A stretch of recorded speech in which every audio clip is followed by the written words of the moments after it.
এখন আমরা শিখব যে কিভাবে ফেসবুকের মাধ্যমে আমরা কোনো ফটো বা ভিডিও শেয়ার করতে পারি। আমাদের অনেক সময় প্রয়োজন হতে পারে কোনো ফটো শেয়ার করার অথবা ভিডিও শেয়ার করার।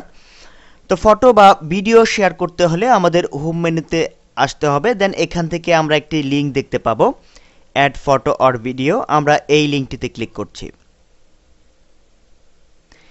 এই লিঙ্কটিতে ক্লিক করার পর আমরা এখানে বেশ কিছু অপশন দেখতে পাচ্ছি। প্রথম আমরা যে সেগমেন্টটি দেখতে পাচ্ছি আপলোড ফটো অর ভিডিও, দ্বিতীয় সেগমেন্টটি ইউজ ওয়েবক্যাম, তৃতীয় সেগমেন্টটি ক্রিয়েট ফটো অ্যালবাম। তো প্রথম যে সেগমেন্টটি আমরা দেখতে পাচ্ছি আপলোড ফটো অর ভিডিও, এই লিঙ্কটিতে আমরা যদি ক্লিক করি তাহলে আমরা আমাদের কম্পিউটারের হার্ড ড্রাইভ থেকে যে কোনো ফটো বা ভিডিও অ্যাটাচ করে আমরা তার ডিসপ্লে করতে পারবো। তো আমরা যদি ইউজ ওয়েবক্যাম এই লিঙ্কটিতে ক্লিক করি তাহলে আমরা ওয়েবক্যামের সাহায্যে যে কোনো ফটো বা ইমেজ তৈরি করে তা আমরা আপলোড করে ডিসপ্লে করতে পারবো।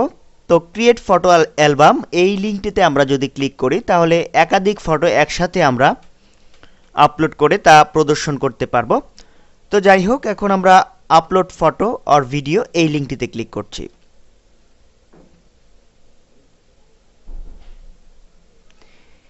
এই লিঙ্কটিতে ক্লিক করার পর আমরা এখানে একটি অপশন দেখতে পাচ্ছি যে select an image or video file on your computer. তো আমরা এখন চাচ্ছি যে আমাদের কম্পিউটার থেকে আমরা কোনো ইমেজ ফাইল শেয়ার করব, অর্থাৎ ফটো শেয়ার করব।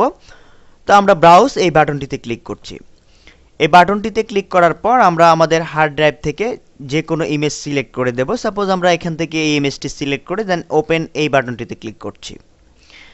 এই বাটনটিতে ক্লিক করার পর আমরা এখানে আরেকটি অপশন দেখতে পাচ্ছি যে সে সামথিং অ্যাবাউট দিস। তো এখন এখানে এই ফটোটির সাথে আমরা যে কোনো টেক্সট মেসেজও জুড়ে দিতে পারি। সাপোজ আমরা এখানে লিখে দিচ্ছি nice, nice picture, nice picture, এই টেক্সটটুকু এখানে লিখে দিলাম, অথবা আমরা এই টেক্সটটুকু না লিখলেও পারতাম। তো এখন আমরা পোস্ট এই বাটনটিতে ক্লিক করছি।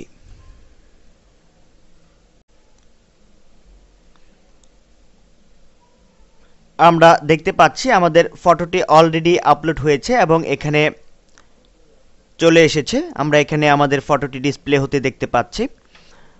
তো এখন আমরা যদি এই ইমেজটির উপর ক্লিক করি মাউস পয়েন্টার দিয়ে,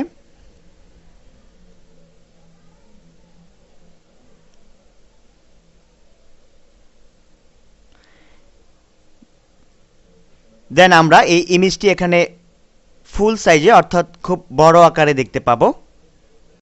তো এভাবে আমরা খুব সহজেই আমাদের হার্ড ড্রাইভ থেকে যে কোনো ফটো বা ইমেজ আমরা আমাদের বন্ধুদের মাঝে শেয়ার করতে পারি।